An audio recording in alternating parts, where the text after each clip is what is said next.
Det är knappt 10 år sedan den amerikanska kvinnorörelsen gick ut hårt och det var en bitter kamp. Ner med kvinnan som sexsymbol och i soptunnan med bysthållarna. Ner med männen, ner med äktenskapet. Protesterna gick som en våg. Men idag har det skett en förändring. Vi hade fel, vi gick för långt, säger man. Det är inget fel att vara kvinnlig och det är inget fel att vara hemmafru.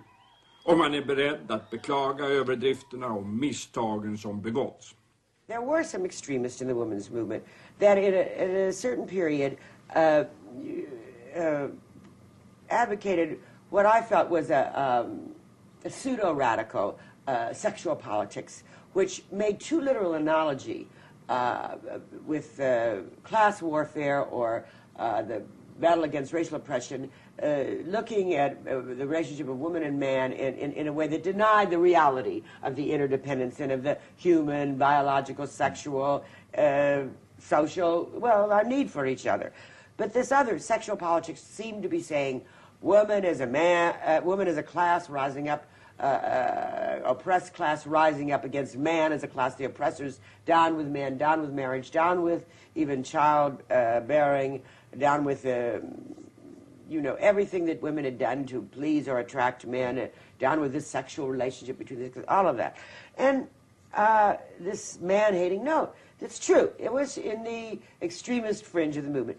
But I could wish that those mistakes had not been made. I do feel that that kind of thing would alienate women that, you know, are not about to give up their relationships or need for love and be loved, which for most women is men, or their real bonds with their children, or even the frivolity and fun of fashion, you see. I'm not myself, all right, willing to give up those things.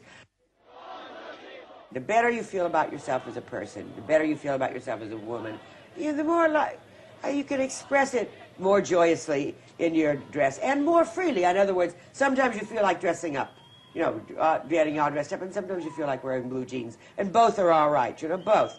Freedom, some flexibility. It is not at all a question of denying femininity. You know, that for some few, there is a reactive period where they would throw the baby out with the bathwater, where they have got a concept of the trapped housewife, that it's so miserable being a woman that they want any of these symbols of this that they would throw away. But that is a phase that some women may go through on their way to liberation, but when they reach a real liberation, they can affirm the traditional parts about being a woman that they want to use in a new context. You know, they can cook for the pleasure of it or the necessity of it without, but another, but not MS var den första stora kvinnotidningen som var gjord av kvinnor.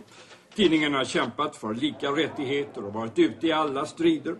Mot Miss Amerika-tävlingar, mot kvinnosymbolen i sexklubbarna, mot de exklusiva New York-barerna och restaurangerna där inga kvinnor serverades. Och man har varit i alla hårda debatter och i alla diskussioner.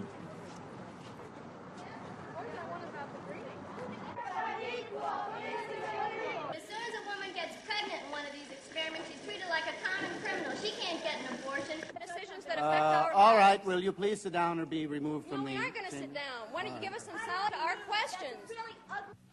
It was very clear tonight that this myth of male protection of women does not exist.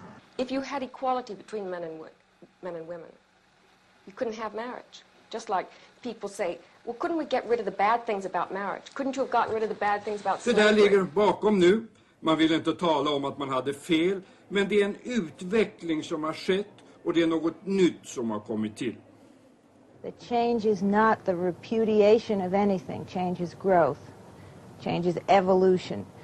And many factors in women's lives have changed in this country, so that the issues that were important 7 years ago have moved into a different perspective now. For example, one of the very early psychological issues that had to be explored was anger.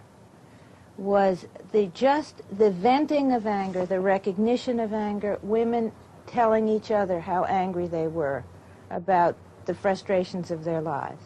So we move on from that.